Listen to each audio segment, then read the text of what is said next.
Hello InvTraXes. If you're new to this market, there are a few key concepts and terms you should understand before diving in. First and foremost, it's important to recognize that Forex involves exchanging one item of value for another. For example, when you buy one share of Apple stock, you are essentially buying one share of Apple and selling a certain amount of British pounds to purchase it. This process can be represented by a ticker symbol such as AAPL, GBP, instead of the more common AAPL. In the Forex market, all currencies are quoted in pairs such as EUR, GBP or GBP, JPY. The first listed currency in these pairs is known as the base or transactional currency, while the second is called the quote or counter currency. This pairing is used to show how much quote currency is needed to exchange for the base currency. For example, a quote of EUR 0.8700 British pounds would mean that €1 has the same value as 0.87 British pounds. It's important to note that when you buy a currency pair, you are simultaneously buying the base currency and selling the quote currency. Now, let's talk about bid and ask prices. The bid price is the price at which a dealer is willing to pay for the base currency in exchange for the quote currency. This bid price will also represent your selling price as a trader. On the other hand, the ask or offer price is the price at which the dealer will sell the base currency for the quote currency. This means that the ask price is the price you will pay for the base currency. It's worth noting that the ask price is always higher than the bid price.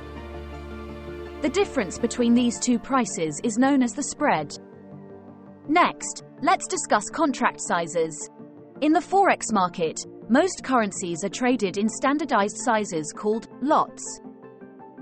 A standard lot is equal to 50,000 units of the base currency, so if you want to buy a standard euro lot, you are buying 50,000 euro units in exchange for a certain number of British pounds, or any other currency you choose.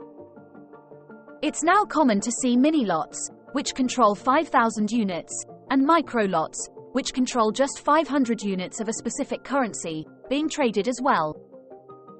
Now, what is a pip? A pip, or percentage in point, is a unit of measurement for price changes in the Forex market.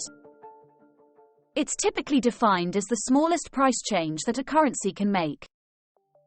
However, recent developments have added an additional decimal place to the right, allowing traders to see fractions of pips called pipettes. For example, if you see a EUR GBP quote of 0.8650 and the price changes to 0.8651, this would equal a 1 pip change. Leverage is another important concept in the Forex market.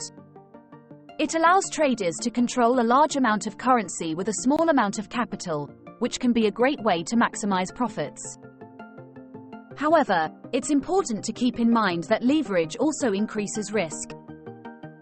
It's crucial to carefully consider your risk tolerance and investment goals before deciding how much leverage to use. In summary, these are just a few of the fundamental concepts and terms you should understand before starting to trade Forex. We'll be uploading more videos as a follow-through of this, so be on the lookout. The Forex market is waiting for you. Start trading today. Join now by clicking the link in the description.